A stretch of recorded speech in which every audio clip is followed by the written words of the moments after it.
நண்பர்கள் அனைவருக்கும் வணக்கம். Welcome to UPSC Tamil. UPSC civil service exam 2024 ஆண்டுக்கான யூபிஎஸ்சி சிவில் சர்வீஸ் தேர்வுக்கான அறிவிப்பு அப்படின்றது வெளியிடப்பட்டிருக்கு. இன்னைக்கு வெளியிட்டிருக்காங்க. இதை பற்றி நம்ம கம்ப்ளீட்டாக நம்ம பார்க்கலாம். யூபிஎஸ்சி ஒரு சில ஆண்டுகளுக்கு முன்னாடி பார்த்தீங்கன்னா ரொம்ப கம்மியான வேகன்சி விட்டுட்டு இருந்தாங்க. ஒரு 700 வேகன்சி, ஒரு 800 வேகன்சி இந்த மாதிரி விட்டுட்டு இருந்தாங்க. இப்போ ஒரு 2 இயர்ஸாக பார்த்தீங்கன்னா ஒரு 1000க்கு மேலே வேகன்சி அப்படின்றது விடுறாங்க. இந்த ஆண்டுமே உங்களுக்கு 1056 வேகன்சி அப்படின்றது இருக்குது. இது ஒரு நல்ல வேகன்சி. கண்டிப்பாக இந்த மாதிரி எக்ஸாம் நீங்கள் எழுதுங்க. இன்னமே தேர்வுக்கு ஒரு 100 நாள் கிட்ட இருக்கு. நீங்கள் நல்லா பயிற்சி பண்ணுறீங்க அப்படிங்கிறப்ப கண்டிப்பாக அந்த எக்ஸாம் கிளியர் பண்ண முடியும். ஸோ எல்லாருமே இந்த எக்ஸாம் கண்டிப்பாக அப்ளை பண்ணுங்கள். நோட்டிஃபிகேஷனில் என்னென்ன சொல்லியிருக்காங்க, நம்ம என்னென்ன தெரிஞ்சுக்கணும் அப்படின்ற மாதிரி கம்ப்ளீட்டாக நம்ம பார்க்கலாம். இன்னைக்கு அறிவிப்பு தேதி கொடுத்துருக்காங்க 14/2/2024. இந்த டேட்டில் தான் நோட்டிஃபிகேஷன் அப்படின்னு விட்டுருக்காங்க. அந்த டேட் கொடுத்துருக்காங்க. இந்த எக்ஸாமுக்கு அப்ளை பண்ணுறதுக்கு லாஸ்ட் டேட் இங்கே ஃப்ரண்ட்லேயே கொடுத்துருக்காங்க 5/3/2024. அதாவது மார்ச் 5ஆம் தேதி ஈவினிங் 6 மணி வரைக்கும் நீங்கள் அப்ளை பண்ணிக்கலாம். சரிங்களா? கிட்டத்தட்ட ஒரு 20 டேஸ் அப்படின்றது கொடுத்துருக்காங்க. இதுக்குள்ளே நீங்கள் இந்த எக்ஸாமுக்கு நீங்கள் அப்ளை பண்ணிடணும். சரிங்களா? நம்ம கீழே வந்தோம் அப்படின்னா ஹவு டு அப்ளை அப்படின்றத கொடுத்துருக்காங்க. அதாவது upsconline.nic.in சொல்லக்கூடிய இந்த வெப்சைட்டில் போய் நம்ம அப்ளை பண்ணிக்கணும். சரிங்களா? upsconline.nic.in இந்த வெப்சைட்டில் போய் நீங்கள் அப்ளை பண்ணிக்கணும். அதுக்கு அடுத்து யூபிஎஸ்சி எக்ஸாமுக்கு நீங்கள் அப்ளை பண்ணுறீங்க அப்படின்னா ஓடிஆர்னு சொல்லி நீங்கள் ஒன்று ஃபில் பண்ணுற மாதிரி இருக்கும். சரிங்களா? அதாவது ஓடிஆர் அப்படிங்கிறது ஒன் டைம் ரெஜிஸ்ட்ரேஷன் அப்படின்னு சொல்லுவோம். ஒரே ஒரு முறை நிரந்தர பதிவு அப்படின்றது ஒரு முறை நீங்கள் பண்ணிக்கணும். நீங்கள் அது பண்ணிவிட்டு அதுக்கப்புறம் நீங்கள் இந்த எக்ஸாமுக்கு நீங்கள் அப்ளை பண்ணணும். சரிங்களா? ஃபஸ்ட்டு நீங்கள் ஓடிஆர் ஆல்ரெடி பண்ணிட்டீங்க. நீங்கள் போன ஆண்டுக்கு அப்புறம் அதாவது 2023 நீங்கள் எக்ஸாமுக்கு அப்ளை பண்ணியிருந்தீங்க அப்படின்னா இப்போ நீங்கள் ஓடிஆர் அப்படின்றது பண்ண வேண்டியதில்லை. அப்படி இல்லை, போன வருஷம் நீங்கள் எக்ஸாமுக்கு அப்ளை பண்ணல அப்படின்னா நீங்கள் கண்டிப்பாக இந்த ஓடிஆர் அப்படின்றது நீங்கள் பண்ணணும். ஓடிஆர் பண்ணிவிட்டு ஸோ அதுக்கப்புறம் தான் இந்த எக்ஸாமுக்கு நீங்கள் அப்ளை பண்ண முடியும் அப்படின்றத கொடுத்துருக்காங்க. சரிங்களா? ஸோ ஓடிஆர் நிரந்தர பதிவு அப்படின்றது பண்ணணும். அதுக்கடுத்து இந்த எக்ஸாமுக்கு நீங்கள் அப்ளை பண்ணணும். ஓகேவா? இந்த எக்ஸாமுக்கு நீங்கள் அப்ளை பண்ணிட்டீங்க. அதாவது 5ஆம் தேதின்றதா லாஸ்ட் டேட்டில் அந்த எக்ஸாமுக்கு அப்ளை பண்ணுறதுக்கு 5/3/2024 தான் லாஸ்ட் டேட்டு. நீங்கள் இந்த எக்ஸாமுக்கு அப்ளை பண்ணிட்டீங்க அப்படின்னா அது ஏதாச்சும் திருத்தம் மேற்கொள்ளணும், ஏதாச்சும் நீங்கள் தப்பாக கொடுத்துட்டீங்க அப்படின்னா நீங்கள் அதில் ஏதாச்சும் மாடிஃபிகேஷன் பண்ணணும் அப்படின்னா அதையும் நீங்கள் பண்ணிக்க முடியும். அதுக்கு உங்களுக்கு 1 வீக் டைம் கொடுத்துருக்காங்க. 6/3/2024 12/3/2024 வரைக்கும் டைம் கொடுத்துருக்காங்க. அதையுமே இங்கே மென்ஷன் பண்ணியிருக்காங்க. ஓகே, ஸோ இதையுமே மென்ஷன் பண்ணியிருக்காங்க. அதுக்கடுத்து நம்ம கீழே வந்தோம்னா ஸோ அதே தான் இப்போ நம்ம பார்த்தபடி லாஸ்ட் டேட்டு இந்த எக்ஸாமுக்கு நீங்கள் 2024 யூபிஎஸ்சி சிவில் சர்வீஸ் தேர்வுக்கு நீங்கள் அப்ளை பண்ணணும் அப்படின்னா கடைசி தேதி 5/3/2024. சரிங்களா? 5/3/2024 மாலை 6 மணி இதுக்குள்ளே நீங்கள் அப்ளை பண்ணிடணும். ஸோ இந்த லாஸ்ட் டேட் வரைக்கும் காத்துட்டு இருக்காதீங்க, முன்னாடியே நீங்கள் அப்ளை பண்ணிடுங்க. ஓகே, ஸோ இதுக்கப்புறம் என்ன டீல்ஸ் கொடுத்துருக்காங்க அப்படின்னு பார்த்தீங்கன்னா உங்களுக்கு இந்த எக்ஸாமுக்கு அப்ளை பண்ணுறப்ப சந்தேகங்கள் இருக்குது அப்படின்னா நீங்கள் அஃபிஷியலாக கேட்கணும். அப்படிங்கிறப்ப இந்த நம்பருக்கு நீங்கள் காண்டாக்ட் பண்ணலாம். ஒன்று நீங்கள் யூபிஎஸ்சி அந்த ஆஃபீஸில் போய் நீங்கள் கேட்கலாம். அப்படி இல்லை அப்படின்னா ஸோ நீங்கள் இந்த நம்பருக்கு நீங்கள் உங்களோட டவுட்ஸ் கேட்டுக்க முடியும். ஸோ இங்கே நம்பர்ஸ்லாம் கொடுத்துருக்காங்க, டைமிங்கும் கொடுத்துருக்காங்க. காலையில் 10 மணிலேருந்து ஈவினிங் 5 மணி வரைக்கும் என்ன பண்ணிக்கலாம், இந்த நம்பருக்கு கால் பண்ணி உங்கள் டவுட்ஸ் நீங்கள் அஃபிஷியலாக அவங்கள்ட்டே நீங்கள் கேட்டுக்கலாம். சரிங்களா? யூபிஎஸ்சி கிட்டே உங்களுடைய சந்தேகங்களை நீங்கள் தீர்த்துக்க முடியும். அதையுமே இங்கே அவங்க அரேஞ்ச் பண்ணியிருக்காங்க. ஸோ அதுக்கடுத்து இந்த முறை புதுசாக என்ன பண்ணியிருக்காங்க அப்படின்னு பார்த்தீங்கன்னா நீங்கள் இதை நல்லா நீங்கள் நோட் பண்ணுங்கள். இந்த முறை யூபிஎஸ்சி எக்ஸாமுக்கு அப்ளை பண்ணுறப்ப உங்களுடைய ஃபோட்டோவில் ஒரு சின்ன ஒரு மாற்றம் கொண்டு வந்திருக்காங்க. அது லாஸ்ட் இயர் கிடையாது. இந்த முறை என்ன சொல்கிறாங்க அப்படின்னா நீங்கள் இந்த எக்ஸாமுக்கு அப்ளை பண்ணுறப்ப நீங்கள் ஃபோட்டோ கொடுப்போம் இல்லையா, நம்மளுடைய ஃபோட்டோகிராஃப் 10 நாளுக்கு முன்னாடி எடுக்கப்பட்டதாக இருக்கணும். ஸோ நீங்கள் எப்போ எக்ஸாமுக்கு அப்ளை பண்ணுறீங்களோ அதுக்கு 10 டேஸ்க்கு முன்னாடி தான் நீங்கள் கண்டிப்பாக இந்த ஃபோட்டோ எடுத்துருக்கணும் அப்படின்றத இங்கே மென்ஷன் பண்ணியிருக்காங்க. இதை நீங்கள் எல்லாம் நோட் பண்ணிக்கோங்க. ஸோ இதில் நம்ம ஒரு பெரிய ரீசனுக்காக அப்ளிகேஷன் ரிஜெக்ட் ஆனால் கூட பரவாயில்ல, ஒரு சின்ன ரீசனுக்காக நமக்கு அப்ளிகேஷன் ரிஜெக்ட் ஆகிடக்கூடாது. ஸோ இதை நீங்கள் நோட் பண்ணுங்கள். 10 நாளைக்கு முன்னாடி நீங்கள் எப்போ இந்த எக்ஸாமுக்கு நீங்கள் அப்ளை பண்ணுறீங்க அப்படின்னா நீங்கள் ஃபோட்டோகிராஃப் எடுத்துகிட்டு அதை நீங்கள் அப்ளை பண்ணுங்கள். அந்த ஃபோட்டோக்கு கீழே உங்களுடைய பெயர் அங்கே இருக்கணும், உங்களுடைய நேம் இருக்கணும், ப்ளஸ் எந்த டேட்டில் நீங்கள் அந்த ஃபோட்டோ எடுத்தீங்கன்னு சொல்லி அதுவுமே இருக்கணும் அப்படின்னு சொல்கிறாங்க. இது சின்ன விஷயம் தான், இருந்தாலும் இதை நீங்கள் கரெக்டாக பண்ணிடுங்க. சரிங்களா? அதுக்கடுத்து என்ன சொல்கிறாங்கன்னா உங்கள் ஃபோட்டோகிராஃப் இருக்குது, நீங்கள் ஃபோட்டோ கொடுக்குறீங்க அப்படின்னா அந்த ஃபோட்டோவில் 3/4 ஸோ 4ல் 3 பங்கு உங்கள் ஃபேஸ் அப்படின்றது இருக்கணும். அது நல்லா தெரியணும் அப்படின்னு சொல்லியிருக்காங்க. So candidate face should be occupy 3/4 of the space of the photograph அப்படின்னு சொல்லியிருக்காங்க. சரிங்களா? ஸோ இதையுமே கொடுத்துருக்காங்க. இதை நீங்கள் நோட் பண்ணி இந்த மாதிரி நீங்கள் ஃபோட்டோ அப்படிங்கிறத எடுத்துக்கோங்க.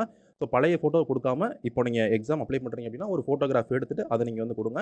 அதுக்கு கீழே உங்களுடைய பெயரும் நீங்கள் என்ன டேட்டில் அந்த ஃபோட்டோ எடுத்தீங்களோ அந்த தேதியும் மென்ஷன் பண்ணணும் அப்படின்னு சொல்லியிருக்காங்க. இதை நீங்கள் நோட் பண்ணிக்கோங்க. ஓகேவா? இந்த வருஷம் தான் இது கொடுத்துருக்காங்க. ஸோ அதுக்கடுத்து என்ன கொடுத்துருக்காங்க அப்படின்னு பார்த்தோம்னா எக்ஸாம் என்னைக்கு அப்படின்றது கொடுத்துருக்காங்க. ப்ரிலிம்ஸ் எக்ஸாம் இந்த ஆண்டுக்கான ப்ரிலிமினரி தேர்வு முதல்நிலை தேர்வு அப்படின்றது 26 மே 2024 இந்த டேட்டில் நடக்கும் அப்படின்றது கொடுத்துருக்காங்க. UPSC civil service exam prelims exam அப்படிங்கிறது 26 மே 2024 26 மே 2024 தேர்வு அப்படின்றது நடக்கும். அதுக்கடுத்து என்னென்ன பதவிகள்லாம் இருக்குது, இந்த யூபிஎஸ்சி சிவில் சர்வீஸ் தேர்வு எழுதுறது மூலிமா என்னென்ன பதவிகளுக்கு போக முடியும் அப்படின்றத கொடுத்துருக்காங்க.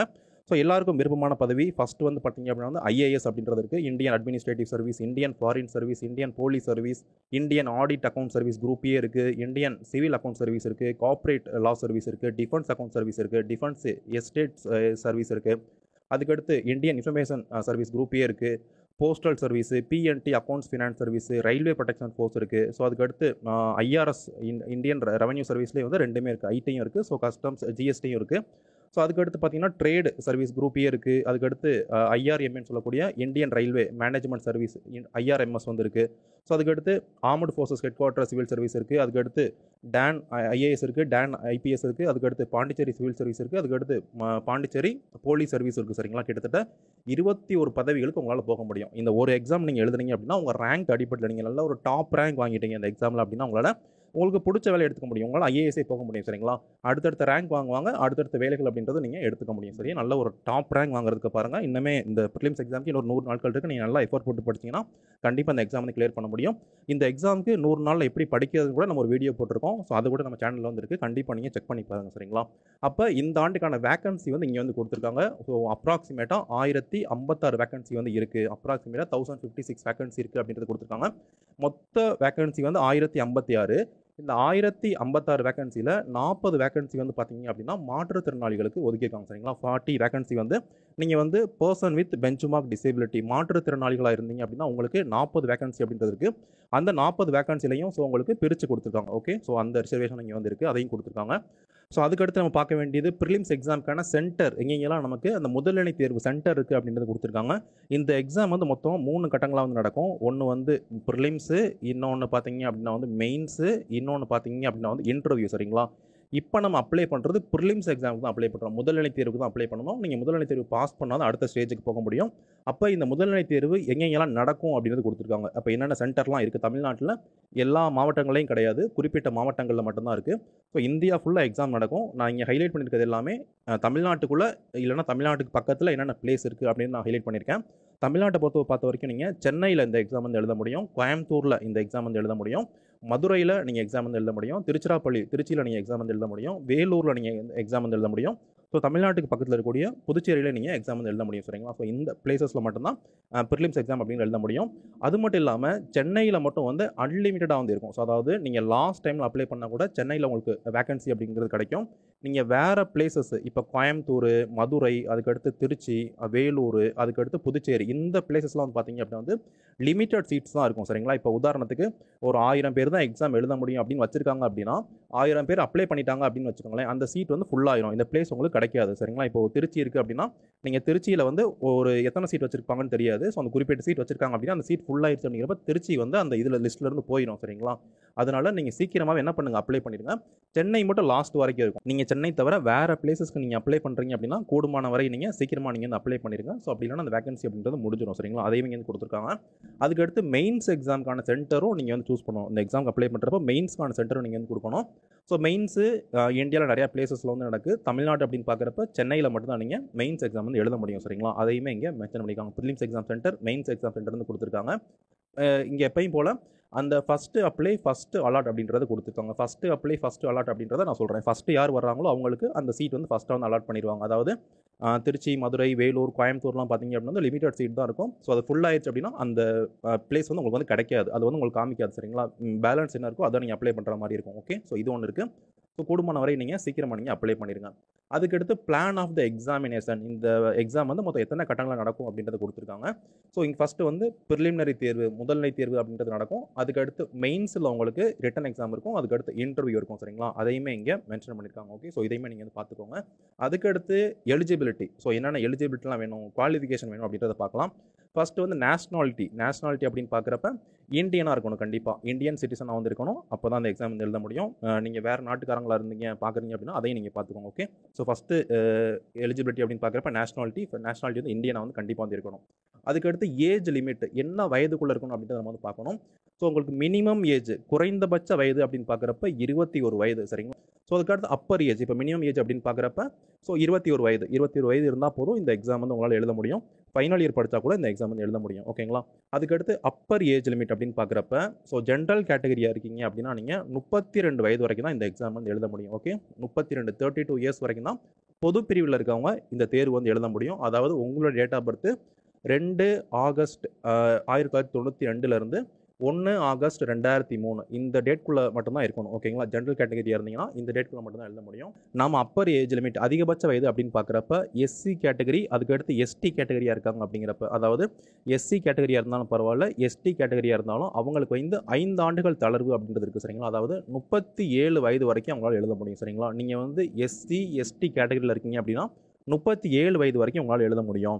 நீங்கள் வந்து ஓபிசி கேட்டகரியில் இருக்கீங்க, ஓபிசி கேட்டகரியில் இருந்தீங்க அப்படின்னா உங்களால் 35 வயது வரைக்கும் எழுத முடியும். உங்களுக்கு 3 ஆண்டுகள் விலக்கு அப்படின்றது இருக்குது சரிங்களா. அப்போ ஜென்ரல் அப்படின்னா ஜென்ரல் பொது பிரிவு அப்படின்னா 32 வயது வரைக்கும் எழுதலாம். நீங்கள் ஓபிசி அப்படின்னா 35 வரைக்கும் எழுதலாம். நீங்கள் எஸ்சி எஸ்டி பிரிவில் வர்றீங்க அப்படின்னா 37 வயது வரைக்கும் எழுத முடியும் சரிங்களா. ஸோ இதுதான் வந்து ஏஜ் லிமிட்டாக வந்து இருக்குது. இந்த வயதுக்குள்ளே மட்டும்தான் இந்த எக்ஸாம் வந்து எழுத முடியும். ஓகேங்களா. ஸோ இதுதான் ஏஜ் லிமிட் பொறுத்து நம்ம வந்து பார்க்கணும். நீங்கள் வந்து மாற்றுத்திறனாளி மாணவர்களாக இருக்காங்க அப்படிங்கிறப்ப அவங்களுக்கு 10 ஆண்டுகள் தளர்வு வந்து இருக்குது.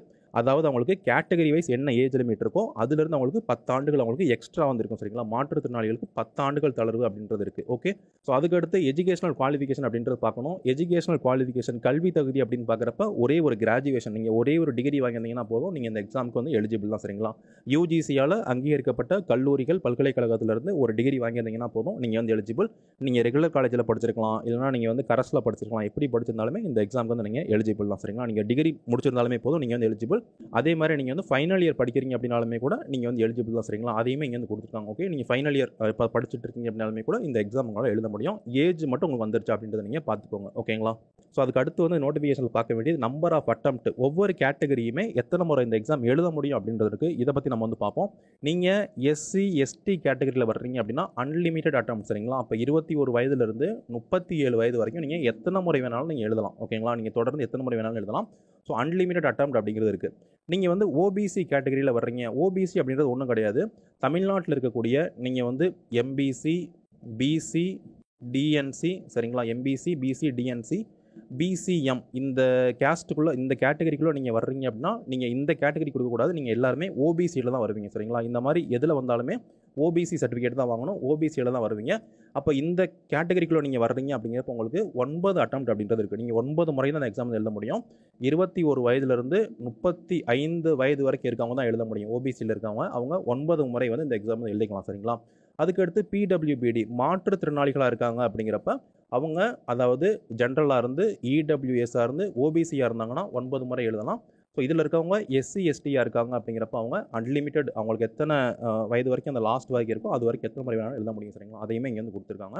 அடுத்து பார்த்தோன்னா ஆல்ரெடி பார்த்தது தான் எப்படி அப்ளை பண்ணணும் அப்படின்றத கொடுத்துருக்காங்க. ஹவு டு அப்ளை அப்படின்றத கொடுத்துருக்காங்க. upsc.online.nic.in இந்த வெப்சைட்டில் போய்ட்டு நீங்கள் வந்து அப்ளை பண்ணணும் சரிங்களா. இந்த வெப்சைட் போய்ட்டு நீங்கள் அப்ளை பண்ணணும். உங்களுக்கு ஓடிஆர் அப்படின்னு நீங்கள் வந்து பண்ணணும். ஸோ நம்ம சொன்னபடி ஒன் டைம் ரிஜிஸ்ட்ரேஷன் அப்படின்றது பண்ணணும். அந்த ஒன் டைம் ரிஜிஸ்ட்ரேஷன் ஒரு முறை பதிவு அப்படின்றது பண்ணிவிட்டு அதுக்கடுத்து நீங்கள் இந்த எக்ஸாமுக்கு நீங்கள் அப்ளை பண்ணலாம். நீங்கள் அப்ளை பண்ணீங்க அப்படின்னாலுமே கூட திருத்தங்கள் மேற்கொள்ளணும் அப்படின்னா நீங்கள் மேற்கொள்ள முடியும். 6/3/2024 12/3/2024 வரைக்கும் 1 வீக் உங்களுக்கு டைம் அப்படின்றது கொடுக்குறாங்க. இதுக்குள்ளே நீங்கள் ஏதாச்சும் தப்பாக நீங்கள் அப்ளை பண்ணியிருந்தால் கூட இந்த டேட்டில் போய் நீங்கள் திருத்தம் பண்ணிக்கலாம். எல்லாமே கரெக்ஷன் பண்ணிக்க முடியும். ஸோ ஒன்றும் பிரச்சனை இல்லை. நீங்கள் பொறுமையாகவே நீங்கள் அப்ளை பண்ணுறப்ப சரியாக அப்ளை பண்ணுங்கள்.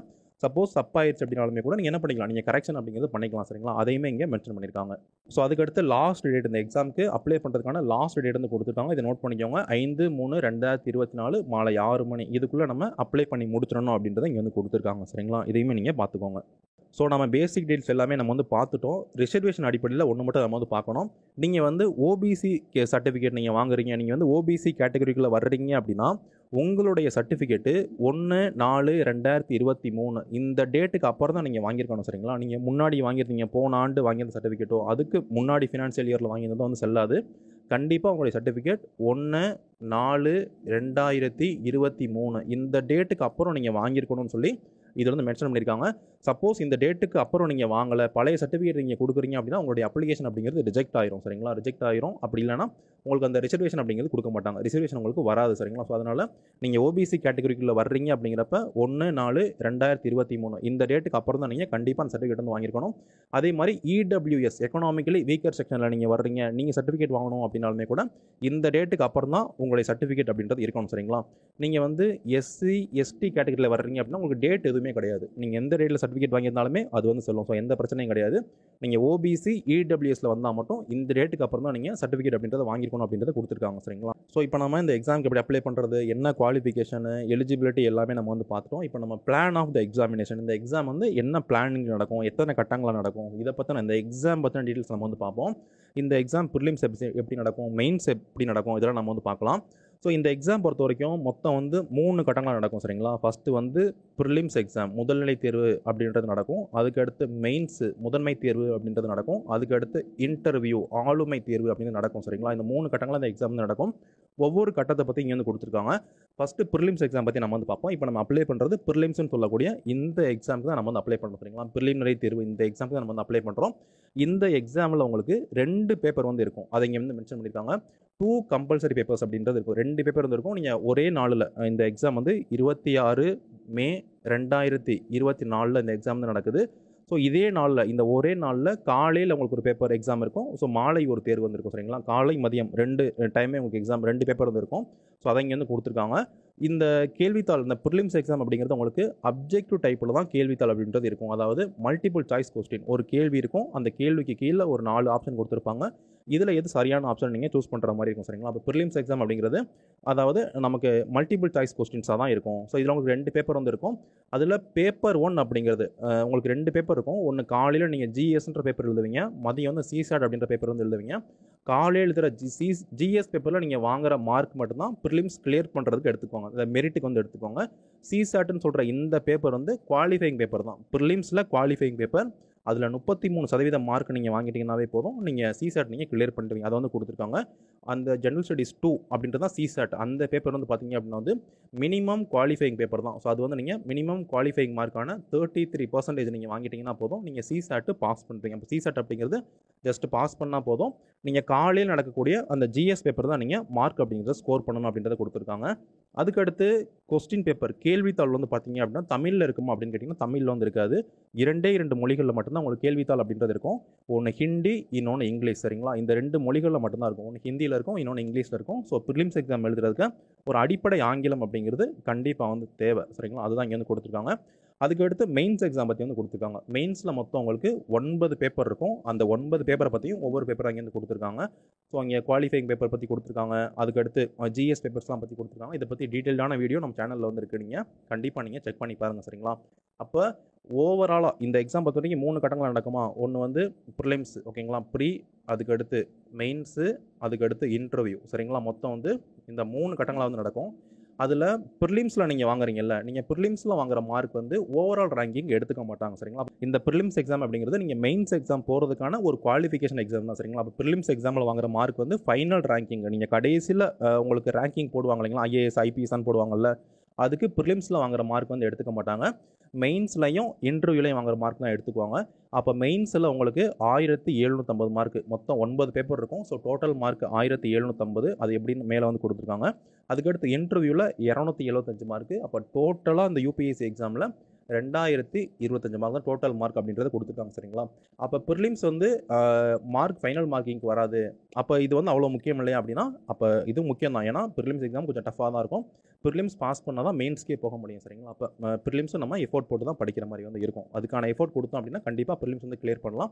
ஸோ அதுக்கடுத்து மெயின்ஸ் பற்றி நிறையா கொடுத்துருக்காங்க. நீங்கள் யூபிஎஸ்சி மெயின்ஸ் எக்ஸாம் பொறுத்த வரைக்கும் ஆப்ஷனல் அப்படின்னு நீங்கள் சூஸ் பண்ணுற மாதிரி இருக்கும், விருப்பப்பாடம் அப்படின்னு சூஸ் பண்ணுற மாதிரி இருக்கும். அந்த எல்லா விருப்பப்பாடத்தோட டாபிக் வந்து கொடுத்துருக்காங்க. சரிங்களா, கிட்டத்தட்ட 24 விருப்ப பாடங்கள் இருக்கும். அந்த எல்லா விருப்ப பாடத்தோட டாபிக் இங்கே வந்து கொடுத்துருக்காங்க. ஸோ என்னென்ன விருப்ப பாடம்லாம் இருக்குது, என்னென்ன டாப்பிக்லாம் இருக்குன்றதை நீங்கள் ஜஸ்ட் நீங்கள் பார்த்துக்கோங்க. ஸோ அடுத்து நம்ம சிலபஸ் பார்ப்போம். சிலபஸ் வந்து கொடுத்துருப்பாங்க. அது என்ன சிலபஸ் அப்படின்றத நம்ம வந்து பார்க்கலாம். இந்த ப்ரிலிம்ஸ் எக்ஸாமுக்கான சிலபஸ் வந்து கொடுத்துருக்காங்க. இது என்ன சிலபஸ் அப்படின்னு பார்ப்போம். இங்கே கொடுத்துருக்கக்கூடிய இந்த டாபிக்ஸில் இருந்து மட்டும்தான் உங்களுக்கு ப்ரிலிம்ஸ் எக்ஸாமில் கேள்விகள் கேட்பாங்க. சரிங்களா, ப்ரிலிம்ஸ் எக்ஸாம் பொறுத்த வரைக்கும் ப்ரிலிம்ஸ் மெயின்ஸ் எதுவாக இருக்கலாம், இவங்க ஒரு சிலபஸ்னு ஒன்று கொடுத்துருக்காங்க. அந்த சிலபஸ்ல தான் கேள்வி கேட்பாங்க. ப்ரிலிம்ஸ் எக்ஸாமில் காலையில் ஒரு எக்ஸாம் நடக்கும், ஸோ மதியம் ஒரு எக்ஸாம் நடக்கும் அப்படின்னு சொன்னேன் இல்லைங்களா? இந்த 2 எக்ஸாமுக்கான சிலபஸ் இங்கேருந்து கொடுத்துருக்காங்க. ஸோ ஃபஸ்ட்டு காலையில் நடக்கக்கூடிய அந்த ஜென்ரல் ஸ்டடீஸ் பேப்பர் 1 அதுக்கான சிலபஸ் நம்ம வந்து பார்ப்போம். இதில் உங்களுக்கு current events of national and international importance அப்படின்னு கொடுத்துருக்காங்க. அதாவது நடப்பு நிகழ்வுகள் இருந்து கரண்ட் அஃபேர்ஸ்லேருந்து உங்களுக்கு கேள்வி அப்படின்றது கேட்பாங்க, அது கொடுத்துருக்காங்க. அதுக்கடுத்து ஹிஸ்ட்ரியிலேருந்து உங்களுக்கு கேள்வி கேட்பாங்க. History of India and Indian national movement, இந்திய வரலாறு, அதுக்கடுத்து இந்திய தேசிய இயக்கம், இதிலிருந்து உங்களுக்கு கேள்வி கேட்பாங்க. அதுக்கடுத்து ஜாகிரஃபி, புவியியல்லேருந்து உங்களுக்கு கேள்வி கேட்பாங்க. இந்தியன் ஜாகிரஃபி, அதுக்கடுத்து வேர்ல்டு ஜாகிரஃபி, இதிலிருந்து உங்களுக்கு கேள்வி அப்படின்றது கேட்பாங்க. சரிங்களா? அதுக்கடுத்து இந்தியன் பாலிட்டி, இந்திய அரசியல் அமைப்பு சார்ந்த கேள்வி அப்படின்றது உங்களுக்கு கேட்பாங்க. அதுக்கடுத்து எக்கனாமிக் சார்ந்த, பொருளாதாரம் சார்ந்த கேள்விகள் அப்படின்றது உங்களுக்கு வந்து இந்த ப்ரிலிம்ஸ் எக்ஸாம்லேருந்து கேட்பாங்க. அதுக்கடுத்து என்விரான்மெண்ட், எக்காலஜி, பயோடைவர்சிட்டின்னு சொல்லக்கூடிய சுற்றுச்சூழல், சூழலியல், உயிர் பன்முகத்தன்மை, இந்த தலைப்பிலிருந்து உங்களுக்கு கேள்வி அப்படின்றது கேட்பாங்க. அதுக்கடுத்து ஜென்ரல் சயின்ஸ், பொது அறிவியலிருந்து உங்களுக்கு கேள்வி அப்படின்றது கேட்பாங்க. அப்போ ப்ரிலிம்ஸில் காலையில் நடக்கக்கூடிய பேப்பரில் உங்களுக்கு மெரிட்டில் எடுத்துக்குவாங்க இல்லைங்களா, அந்த பேப்பரில் உங்களுக்கு இந்த டாப்பிக்கில் இருந்து மட்டும்தான் கேள்வி கேட்பாங்க. ஸோ இதுக்கு எப்படி படிக்கணும், என்னென்ன புக்ஸ் எல்லாமே நம்ம ஆல்ரெடி ஒரு வீடியோ கூட போட்டிருக்கோம். ஸோ அதை நீங்கள் பாருங்கள். 100 டேஸ் ஸ்டடி பிளான் கூட நம்ம வந்து போட்டிருக்கோம். நீங்கள் அதையுமே கூட நீங்கள் பாருங்கள். டிஸ்கிரிப்ஷனில் அந்த லிங்க்லாம் வந்து கொடுக்குறேன். சரிங்களா? அதுக்கடுத்து மதியம் காலையில் அந்த பேப்பர் பார்த்துட்டோம். ஸோ மதியம் உங்களுக்கு நடக்கக்கூடிய பேப்பர் நம்ம CSAT அப்படின்னு சொல்லுவோம், சிவில் சர்வீஸ் ஆப்டிடியூட் டெஸ்ட் அப்படின்னு சொல்லுவோம். இதில் உங்களுக்கு இங்கிலீஷ் காம்ப்ரஹென்ஷன்லேருந்து கேள்வி கேட்பாங்க. அதுக்கடுத்து பார்த்தீங்க அப்படி வந்து கம்யூனிகேஷன் ஸ்கில்ஸ் அதுலேருந்து கேள்வி கேட்பாங்க. லாஜிக்கல் ரீசனிங், அதுக்கடுத்து decision making, general mental ability, அதுக்கடுத்து பேசிக் நியூமரிசின்னு சொல்லி இந்த தலைப்புகள்லேருந்து கேள்வி கேட்பாங்க. சரிங்களா? ஸோ இதை பற்றி டீட்டெயில்ஸான வீடியோஸ்லாம் நம்ம ஆல்ரெடி வந்து போட்டிருக்கோம். அது நீங்கள் டிஸ்கிரிப்ஷனில் லிங்க் இருக்கும், நீங்கள் வந்து பார்த்துக்கோங்க. ஸோ இந்த 2 எக்ஸாமே உங்களுக்கு ப்ரிலிம்ஸ் எக்ஸாம் பொறுத்த வரைக்கும் 2 மணி நேரம் தான் இந்த எக்ஸாம் வந்து நடக்கும். சரிங்களா? ஸோ காலையில் எழுதுகிற பேப்பராக இருந்தாலும் சரி, மதியம் எழுதுகிற பேப்பராக இருந்தாலும் சரி, 2 மணி நேரம் தான் இந்த தேர்வு அப்படின்றது நடக்கும். ஸோ ஓகேங்களா? இதையும் நீங்கள் நோட் பண்ணிக்கோங்க. அதுக்கடுத்து மெயின்ஸ் எக்ஸாமுக்கான சிலபஸும் வந்து கொடுத்துருப்பாங்க. ஓகே, மெயின்ஸ் எக்ஸாமுக்கான சிலபஸும் ஒவ்வொரு பேப்பருக்குமே இங்கே சிலபஸ் அப்படின்றது கொடுத்துருப்பாங்க. இந்த இந்த இந்த நோட்டிஃபிகேஷன் பிடிஎஃபோட லிங்க் நான் கீழே டிஸ்கிரிப்ஷனில் கொடுக்குறேன், நீங்கள் செக் பண்ணி பாருங்கள். ஸோ மெயின்ஸ் எக்ஸாமுக்கான சிலபஸும் கொடுத்துருப்பாங்க. ஸோ எல்லாமே நீங்கள் இதில் வந்து பார்த்துக்கலாம். சரிங்களா? அப்போ நோட்டிஃபிகேஷன் பொறுத்த வரைக்கும் ஸோ இதுதான் முக்கியமாக இருக்குது. இதை நீங்கள் வந்து பார்த்துக்கோங்க. எல்லாமே ஒரு எக்ஸாமுக்கு வந்து பார்த்தீங்கன்னா இன்னொரு 100 நாட்கள் தான் இருக்குது. சரிங்களா? அந்த 100 நாட்களை நீங்கள் கரெக்டாக யூஸ் பண்ணி படிச்சிங்க அப்படின்னா கண்டிப்பாக அந்த எக்ஸாம் வந்து கிளியர் பண்ண முடியும். இது வந்து படிக்கக்கூடிய ஒன்று தான். ஒரு 3 மாதங்களில் படிச்சிட முடியும் அப்படின்னா நிச்சயமாக படிச்சிட முடியும். நீங்கள் எஃபோர்ட் போட்டு படிக்கிறீங்க, நீங்கள் ஒரு ஒர்க் பண்ணிட்டு படிக்கிறீங்க அப்படின்னா வந்து கொஞ்சம் கஷ்டம் தான். பட் நீங்கள் ஃபுல் டைமாக நீங்கள் இந்த எக்ஸாமுக்கு இறங்கி படிக்கிறீங்க அப்படிங்கிறப்ப கண்டிப்பாக கிளியர் பண்ண முடியும். ஸோ ஒரு நாளைக்கு கரெக்டான ஸ்ட்ராட்டஜி போட்டு, கரெக்டான புக்ஸ் வச்சு, கரெக்டான ரிவிஷனோட நீங்கள் படிச்சிங்க, நல்லா படிச்சிங்க அப்படின்னா கண்டிப்பாக அந்த எக்ஸாம் வந்து கிளியர் பண்ணலாம். ஸோ நல்லா நீங்கள் வந்து படிங்க. நீங்கள் வந்து UPSC எக்ஸாமுக்கு 2025, 2026 ஸோ இந்த மாதிரி நீங்கள் எக்ஸாமுக்கு எழுதுறீங்க அப்படின்னா, நெக்ஸ்ட் இயர்லாம் நீங்கள் ப்ரிப்பேர் பண்ணுறீங்க அப்படின்னா, ஸோ அதுக்கான பேட்ச் நம்ம வந்து ஸ்டார்ட் பண்ணுறோம்.